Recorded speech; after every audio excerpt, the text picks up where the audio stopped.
નમસ્કાર મિત્રો, આજે આપણે વાત કરીશું વિશ્વાસ. જો અમારી વાત પસંદ આવે તો અમારી ચેનલ લાઈક, શેર અને સબસ્ક્રાઈબ કરવાનું ભૂલશો નહીં. ભાવના આજે સવારથી જ બેચેન છે. એને બેનપણીઓએ ભાવનાના ઘરવાળા પ્રતાપને મેળે આવવાના સમાચાર મોકલી દીધા છે અને સામેથી જવાબ પણ મળ્યો છે કે એ જરૂર આવશે. પ્રતાપે બપોરના 2 વાગ્યાનો સમય પણ આપ્યો છે ને જગ્યા જ્યાં મેળો ભરાય છે એ ભોળાનાથના મંદિરનો દરવાજો નક્કી થયો છે. ભાવનાની બેનપણી એવી રંજનનું સાસરું પ્રતાપના ગામ છે. રંજનને સંબંધે કુટુંબના દિયર થાય છે. પ્રતાપ એટલે એને સારી રીતે ઓળખે છે. એટલે રંજનને જે ભાવના અને પ્રતાપની મુલાકાતની ગોઠવણ કરી આપેલ છે. ભાવના અને પ્રતાપનું સગપણ બાળપણમાં જ થઈ ગયેલ છે. હાલ ભાવનાની ઉંમર 16 વર્ષ છે ને એ માત્ર 4 ધોરણ ભણેલ છે. જ્યારે પ્રતાપ અત્યારે 19 વર્ષનો થઈ ચૂક્યો છે. એને ધોરણ 12 પાસ કરીને કોમર્સ વિભાગમાં કોલેજના પ્રથમ વર્ષમાં છે. હાલ શહેરમાં છાત્રાલયમાં રહીને અભ્યાસ કરી રહ્યો છે. આમ તો સમાજના રિવાજ મુજબ લગ્ન લેવાઈ ગયા હોય, પરંતુ પ્રતાપને MBA થવું છે એટલે લગ્ન માટે હાલ તૈયાર નથી ને એટલા માટે જ તો એણે ભાવના સાથે મુલાકાત કરવાની હા પાડી છે.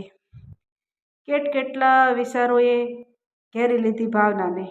5 દિવસ પહેલા ગામના શેઠના દીકરા મનોજ સાથે શહેરમાંથી સફેદ રૂમાલ મંગાવ્યો હતો ને એ દિવસથી જ સરખી બહેનપણીઓએ સાથે મળીને રૂમાલ પર સુંદર ભરતકામ કર્યું હતું.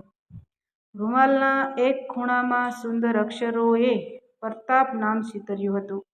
રૂમાલ કેવી રીતે આપીશ, પ્રતાપ સાથે વાતચીત કેવી રીતે કરીશ વગેરે વિચારોમાં અટવાઈ પડી ભાવના. પ્રતાપને ક્યારેય જોયો જ નથી. પછી એમના રંગ, રૂપ, સ્વભાવ વિશે તો બિચારી ભાવનાને ક્યાંથી ખબર જ હોય.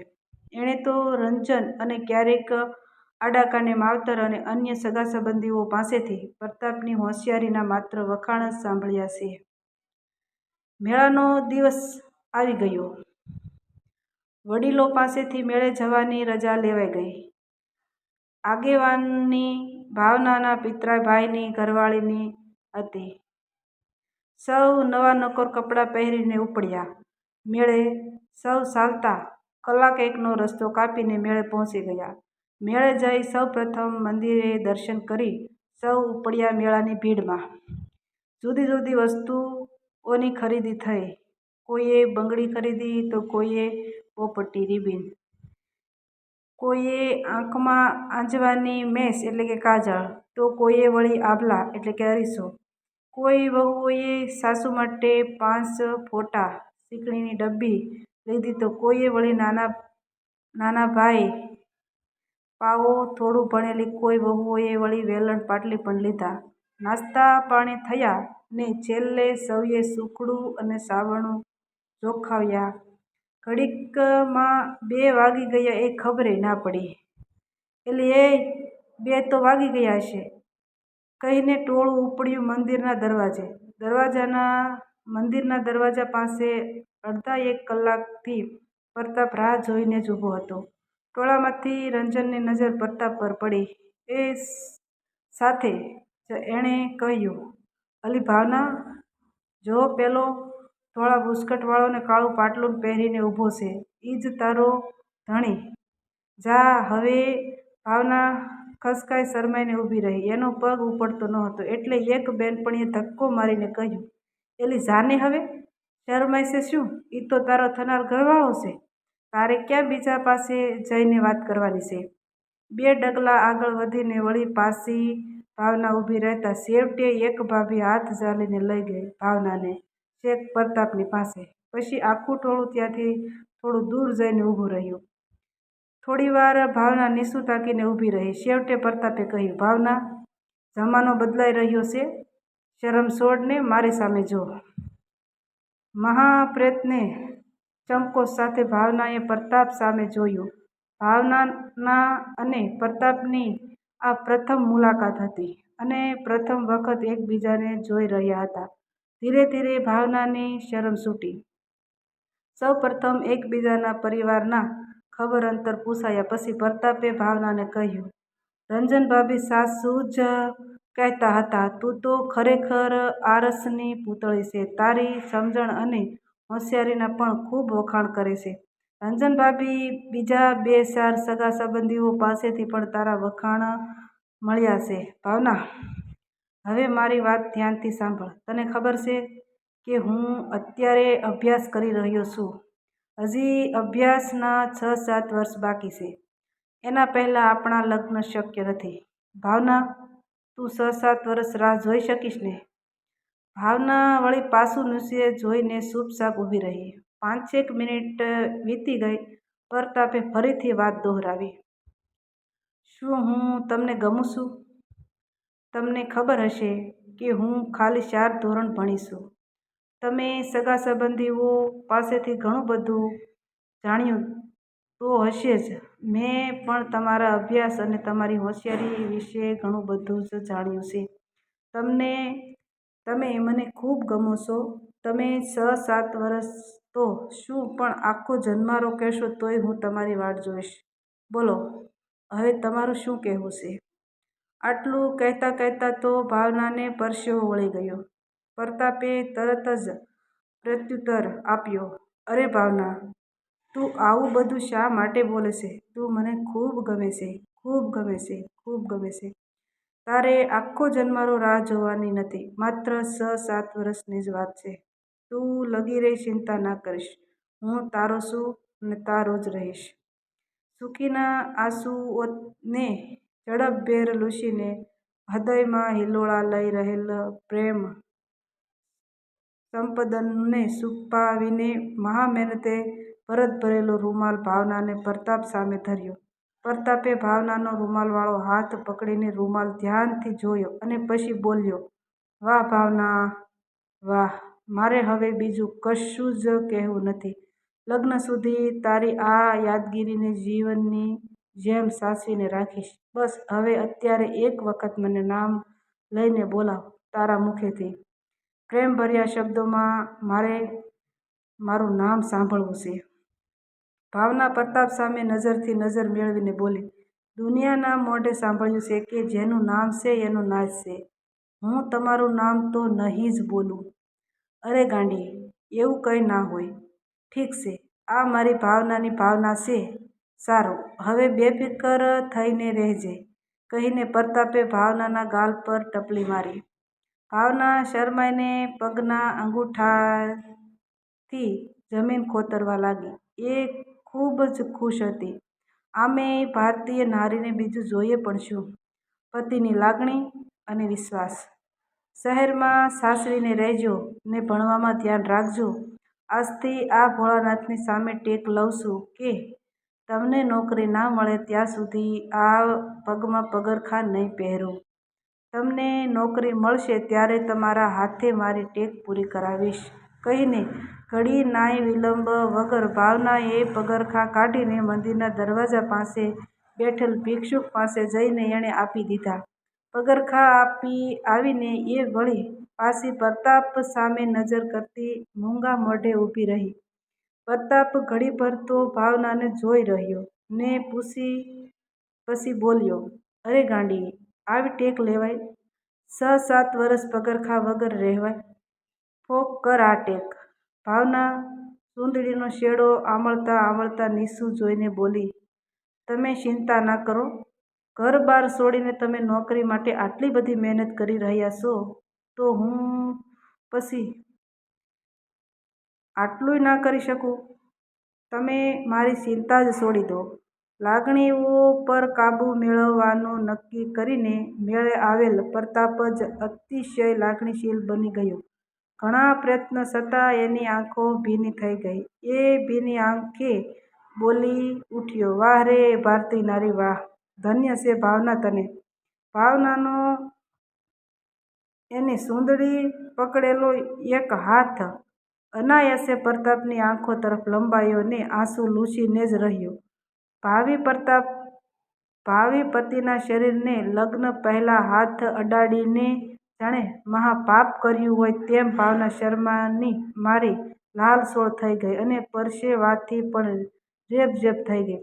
આમ બંનેના લાગણી ભાવને એકરૂપ કરીને બંને છૂટા પડ્યા. મેળેથી ઘેર આવીને ભાવનાએ પ્રતાપના આંસુ લૂછેલ સૂંદડીના એ શેડાને કાતરથી કાપીને પોતાના કબાટમાં મૂકી દીધો. ભાવનાના ગામમાં 4 ધોરણથી પ્રાથમિક શાળા છે. શાળામાં ભણાવતા હેતલબેન ભાવનાના પાડોશમાં જ રહે છે. ભાવનાએ બહેન સાથે ધરોબો વધારી દીધો. ઘરનું કામકાજ આટોપીએ બહેનના ઘરે જઈને વિવિધ રસોઈ શીખવી, અંગ્રેજી શબ્દો અને વાક્યો શીખવા આજ ભાવનાનો નિત્યક્રમ બની ગયો. ભાભીઓ અને બહેનપણીઓની મીઠી મશ્કરી બની ગઈ. ભાવના લ્યો આ ધણી મોટા ભણેશ્રી છે તે બેનબાને ભણવાના કોડ જાગ્યા છે. મીઠી મશ્કરીઓ તો ભાવનાને શેર શેર લોહી ચડાવતી રહી. ચિંતા હતી તો માત્ર ભાવનાના મા બાપને હતી. એમને તો મેળામાં અપાયેલ કોલની વાતની ખબર હતી અને ભાવનાએ લીધેલ ટેક પણ ખબર હતી. પરંતુ આ તો મા બાપનો જીવ એટલે તો 4-5 મહિને નિયમિત વેવાઈના ઘરનો તાગ મેળવી લેતા હતા. ભાવનાના મા બાપ ખાધે પીધે પ્રમાણમાં ઠીક કહી શકાય એવા ભાવનાનો પરિવાર, એક નાનો ભાઈ અને માતા પિતા, આમ 4 જણનું કુટુંબ એટલે બીજી કોઈ ઝાઝી ફિકર નહીં. સમય વીતતો રહ્યો. વાર તહેવારે રંજન દ્વારા ભાવના અને પ્રતાપ એકબીજાના ખબર અંતર પૂછતા જ રહ્યા. એકબીજાનું સાનિધ્ય અનુભવવા પ્રતાપ પાસે રૂમાલ હતો તો ભાવના પાસે પ્રતાપના આંસુથી ખરડાયેલો સૂંદડીનો શેડો. આખરે પ્રતાપ MBA થઈ જ ગયો ને એક ફાઇનાન્સ કંપનીમાં નોકરી પણ મળી ગઈ. ભાવનાની ખુશીનો પાર નહોતો. ભાવનાની ટેક પૂરી કરવાનો સમય આવી ગયો અને લગ્નનો પણ. પરંતુ કુદરતને કંઈક બીજું જ મંજૂર હતું કે શું? પ્રતાપને એ સમયે ખૂબ ઊંચી પદવી કહી શકાય એવી નોકરી મળતાં જ પ્રતાપના પિતાજી 7મા આસમાનમાં વિહરવા લાગ્યા. સમાજ તો ટાંપીને જ બેઠો હતો. દીકરીઓમાં પણ ઉચ્ચ અભ્યાસનો યુગ શરૂ થઈ ગયો હતો. ભણેલ દીકરીઓના મા બાપનો પ્રતાપના ઘેર ઘસારો વધી ગયો. ચડામણીઓ શરૂ થઈ ગઈ. MBA થયેલ દીકરીનું સગપણ માત્ર 4 ધોરણ ભણેલી કન્યા સાથે. પ્રતાપના પિતાજીનો તોર વધતો ગયો ને છેવટે એક કોલેજ કરતી છોકરી ઉપર પસંદગી ઢોળાઈ. સમાચાર મળતાં જ પ્રતાપ હાંફળો ફાંફળો ઘેર દોડી આવ્યો અને એને તો અત્યાર સુધી એમ જ હતું કે ભાવના સાથે લગ્નની તૈયારીઓ હવે જલ્દી શરૂ થઈ જશે.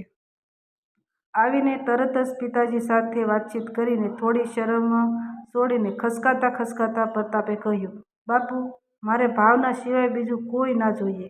હું એને વચન આપી ચૂક્યો છું. એણે મારી 7 વરસ રાહ જોઈ છે. દીકરાની વાત પર કોઈ ધ્યાન જ ના હોય તેમ પ્રતાપના પિતાજી ગર્વભેર બોલ્યા, બેટા, ક્યાં એમનું ગરીબ ખોરડું અને ક્યાં આપણે? એવી કન્યાથી મારું આંગણું ના શોભે. હું તારા ભલા અને આપણા પરિવારના સુખ માટે કહી રહ્યો છું.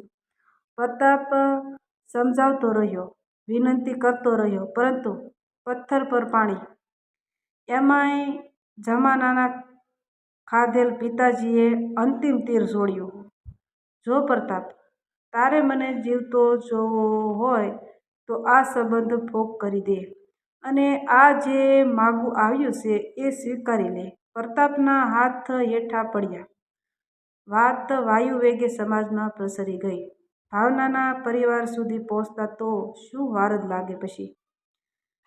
ભાવનાના મા બાપને જે ભીતિ હતી એ જ થયું. ભાવના હચમચી ગઈ. પરંતુ એને ઊંડે ઊંડે શું વિશ્વાસ હતો એ તો ભાવના જ કહી શકે. પ્રતાપ એના પિતાજીની પસંદગી જિગીષા સાથે રાજદૂત મોટરસાયકલ પર શહેરમાં બગીચે ફરવા જઈ રહ્યો હતો. એને ના કોઈ હરખ હતો કે ના કોઈ ઈચ્છા. આકાંક્ષાઓ બસ એ તો હાલતું ચાલતું યંત્ર બની ગયું હતું.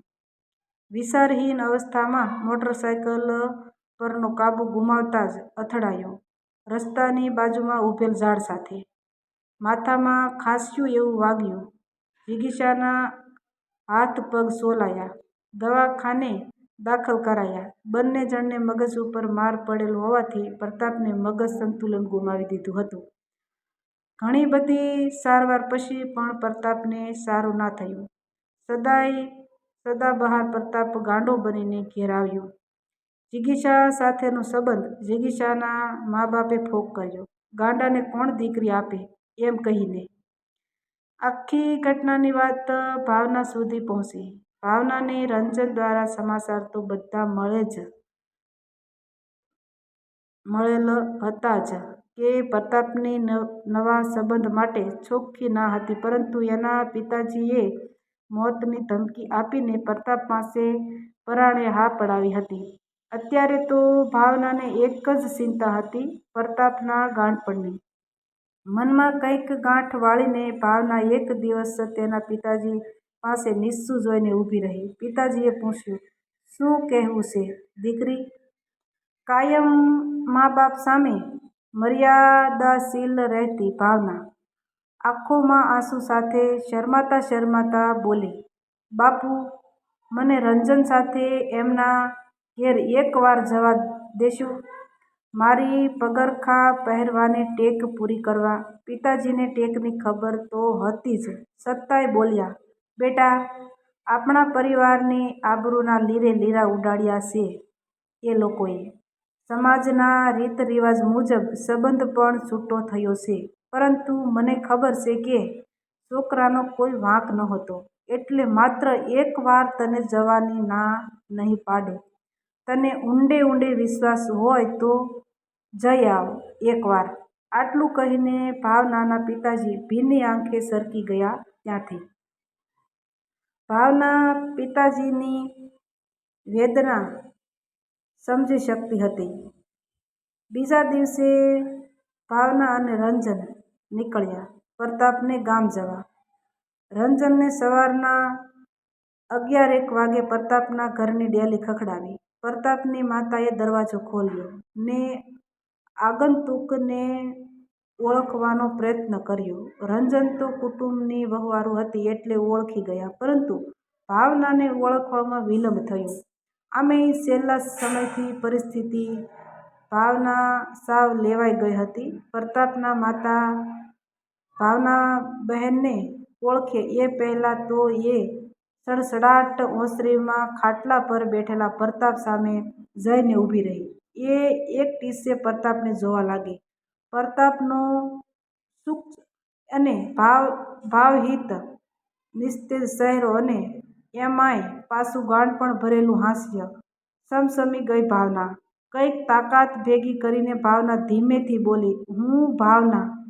મેળામાં મહાદેવના મંદિરના દરવાજા પાસે આપણે મળ્યા હતા એ હું ભાવના. ભરત ભરેલો રૂમાલ કે જેના ખૂણામાં તમારું નામ ચીતર્યું હતું એ તમને આપનાર હું ભાવના. તમને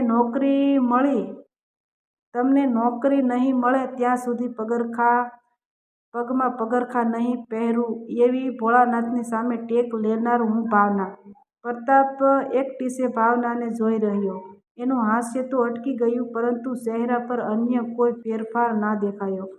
હૃદયને કઠણ કરીને લાખ કોશિશ છતાંય લાગણી પ્રવાહમાં ખેંચાઈ ગઈ ભાવના.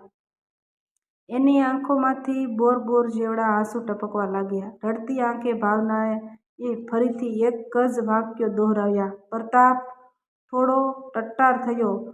એ અમીનેશ નજરે ભાવનાને જોઈ જ રહ્યો. ત્રીજી વખત ભાવનાએ એ જ વાક્યો પુનરાવર્તન કર્યું. પ્રતાપ ખાટલામાંથી ઊઠીને સાવ ભાવનાની નજીક આવ્યો. એ કંઈક યાદ કરતો હોય તેમ તેની આંખો સકળવકળ થવા લાગી. ભાવનાએ એકદમ લાગણીમય બનીને ચોથી વખત વાક્યો દોહરાવ્યા. ચમત્કાર થયો જાણે. પ્રતાપનું ગાંડપણનું હાસ્ય ભાવનાના વાક્યો સાથે ક્યારનુંય કરમાઈ ચૂક્યું હતું. એની પાંપણો પર અશ્રુબિંદ બાઝતા ગયા. ધીરે ધીરે આંખો સૂવા લાગી ને પ્રતાપના મોઢામાંથી તૂટક તૂટક શબ્દો સર્યા. ભાવના. જાણે ભાવના કોઈ જાદુ કરી રહી હોય એવું અજબ બની રહ્યું હતું. હા, એ જાદુ જ હતું. સાત્વિક, નિર્ભળ અને નિર્દોષ પ્રેમનો જાદુ. પ્રતાપ સંપૂર્ણ ભાનમાં આવી ગયો. એણે ફરીથી ભાવના નામ દોહરાવ્યું ને એ ભાવનાને જોતો જ રહ્યો. એ સમયે ગામમાં કોઈ દીકરી એના સંબંધ ભગ્ન થયેલ સાસરિયામાં ગઈ હોય એ અસરજભર્યું હતું ને એટલે જ ત્યાં ભીડ એકઠી થઈ ગઈ હતી અને આ બધું કુતૂહલવશ જોઈ રહી હતી. ભાવનાની ખુશીનો કોઈ પાર નહોતો. છતાંય ભાવનાએ જલ્દી બધા માનસિક આવેગો ખંખેરી નાખ્યા. પ્રતાપ બીજું કંઈ બોલે એના પહેલાં તો થેલીમાંથી પગરખાં કાઢીને પ્રતાપને વિનંતીભર્યા સ્વરે કહ્યું, "લ્યો આ પગરખાં ને હાથમાં લઈને મને પાછા આપો તો હું મારી ટેક પૂરી કરું." "તમને નોકરી મળી ગઈ છે?" પ્રતાપ પગરખાં હાથમાં લઈને ભાવનાને પહેરવા આગળ વધ્યો. પરંતુ ભાવનાએ પગરખાં લઈ લીધા ને ચાલવા માંડી. પ્રતાપે, "ભાવના, મારી ભાવના, ઊભી રહે ભાવના, મને બે શબ્દો તો બોલવા દે." શબ્દો પોકાર્યા જે ભાવનાની પીઠ પર પડઘાઈ રહ્યા હતા. ભાવના ડેલીએ પહોંચી ગઈ ત્યારે રુદનભર્યા અને દબાયેલ અવાજ આવ્યો, "બેટા ભાવના વહુ, તમે તમારી ટેક તો પૂરી કરી, પરંતુ હું મોટાઈ અને અભિમાનથી ભરેલો તમારો સસરો ટેક લઉં છું કે જ્યાં સુધી તમારા કંકુ પગલાં આ ઘરમાં નહીં થાય ત્યાં સુધી પ્રતાપના સોગંદ ખાઈને કહું છું કે મારા માટે અન્ન જળ હરામ છે." ભાવનાના પગ જમીન સાથે ખોડાઈ ગયા. 20મી સદીના 80ના દાયકાનું ગામનું અજીબ પ્રણય દ્રશ્ય સર્જાયું. પ્રતાપ ભાવનાના જમણા ખભે હાથ મૂકીને ઊભો હતો. બંને નીતરતા નયને એકમેકને તાકી રહ્યા હતા અને પ્રતાપના માતાપિતા બંનેના માથા પર હાથ મૂકીને કરેલા ભૂલને પસ્તાવ સ્વરૂપે વહાવી રહ્યા હતા. ઘડીભરમાં તો મોટા થાળમાં કંકુ ઘોળાયા. ભાવનાને એમાં ઊભી રાખીને કંકુ પગલાં પડાયા. સાસુએ તો વહુના ઓવારણા લીધા, પરંતુ સસરાએ તો પગલાંની ભાતના કંકુને માથે ચડાવ્યા. આવા જ નવા વિડીયો જોવા માટે અમારી ચેનલ લાઇક, શેર ને સબસ્ક્રાઇબ કરજો.